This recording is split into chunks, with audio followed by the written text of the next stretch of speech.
Finally back under control. But back in 2020, before the Russian invasion of Ukraine, there were a record amount of forest fires in the area. Now, it's believed that this recent blaze was caused by rubbish and not by the plant itself. But are forest fires a risk to the radiation in Chernobyl and wider public safety at large? Well, Colonel Hamish de Bretton-Gordon is a former commander of UK and NATO chemical, biological and nuclear forces. Gosh, what a business card you've got, my good man. And he joins us now to talk to us about this. Should we all be very worried? Are we all going to choke to death on noxious nuclear fumes, or is everything OK?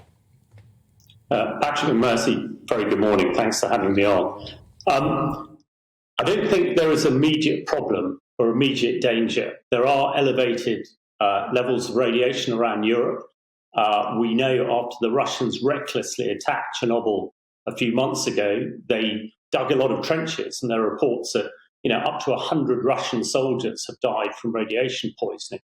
What that has done, though, is put a lot of radiation higher up on the surface. And the fire, again, that creates turmoil, creates turbulence, and up into the atmosphere will go a certain amount of radiation. I think it's, the juxtaposition between nuclear power potentially saving the planet from global warming or destroying it, is very stark in Ukraine. We've seen the Russians attack nuclear power stations, creating a hazard.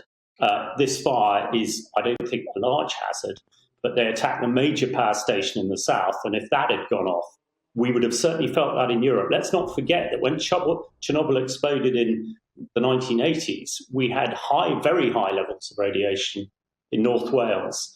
And really this underwrites, I personally think nuclear power is the future and the way to save the planet. It really concerns me that Putin is threatening us with nuclear strike. But what we must make sure is that we've got a comprehensive security network to make sure that any environmental hazard is kept to the minimum.